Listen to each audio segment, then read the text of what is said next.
দেশে ও দেশের বাইরে সবাইকেই এই রেসিপিটি দেখার জন্য আমন্ত্রণ রইল। আজকে আমি বাজার থেকে পাট শাক এনেছি, সেই পাট শাক দিয়ে একটু ডাল রান্না করব। সেই রেসিপিটি আপনাদের সাথে শেয়ার করতে চাই। আমি সুপ্রিয়া, আমার এই ছোট্ট চ্যানেলে আপনাদের সবাইকে স্বাগত জানাই। চলুন পাট শাক রান্না করার জন্য কি কি নিয়েছি, কেমনভাবে রান্না করেছি আপনাদের সাথেও শেয়ার করি। প্রথমে পাট শাকের পাতাগুলোকে একটা একটা করে ছিঁড়ে নেব। এরপর পাট শাকের যে পাতাটা, সেই পাতার যে শিরেটা, সেইটা হাতের সাহায্যে ছিঁড়ে নেব। মাথার মোটা অংশটাকে ছিঁড়ে নিতে হবে। সমস্ত পাট শাক বেছে নিয়েছি। এরপর ভালো করে কুচিয়ে ধুয়ে নেব।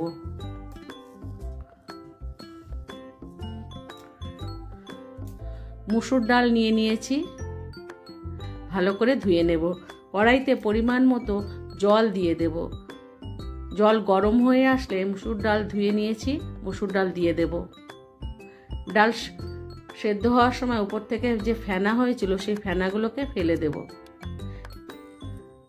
দেখুন বন্ধুরা, ডালটা আধ সেদ্ধ হয়ে গেছে। এইভাবে সেদ্ধ করে নিতে হবে।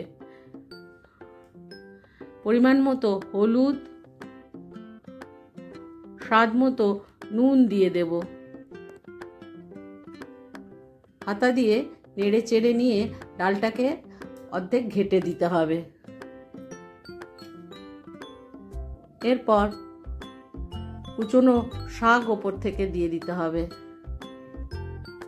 দিয়ে হাতা দিয়ে ভালো করে নেড়ে চেড়ে কিছু সময়ের জন্য সেদ্ধ করতে দেব।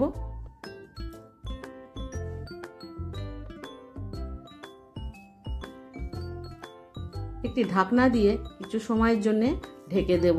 যারা নতুন বন্ধু আছেন ইউটিউব থেকে দেখছেন, তারা আমার চ্যানেলটিকে সাবস্ক্রাইব করে নেবেন। ফেসবুক থেকে দেখলে পেজটিকে ফলো করে নেবেন। কাঁচা লঙ্কা চেরা দিয়ে দিয়েছি।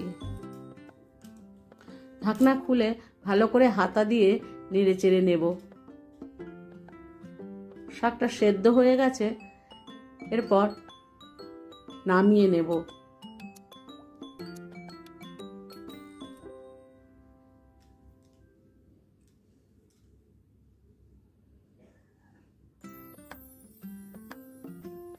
শাকটাকে নামিয়ে নেওয়ার পর কড়াই পরিষ্কার করে আবারও কড়াই বসিয়ে দিয়ে পরিমাণ মতো সর্ষের তেল দিয়ে দেব। তেলটা একটু নেড়ে চেড়ে নিয়ে রসুন ও কাঁচা লঙ্কা থেতো করে নিয়েছি, ওই তেলের ওপর দিয়ে দেব। রসুন ও কাঁচা লঙ্কাটাকে লাল করে ভেজে নেব।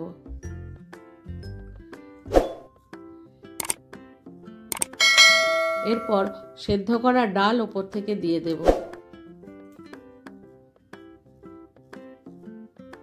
ভালো করে খুন্তি দিয়ে ডালটাকে মিশিয়ে নেব। দেখুন একদম শুকনো শুকনো হয়ে এসছে।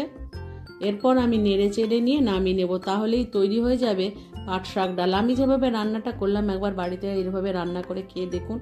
আশা করি আপনাদের কাছে ভালো লাগবে। সবাই সুস্থ থাকবেন, ভালো থাকবেন, আনন্দে থাকবেন। ধন্যবাদ।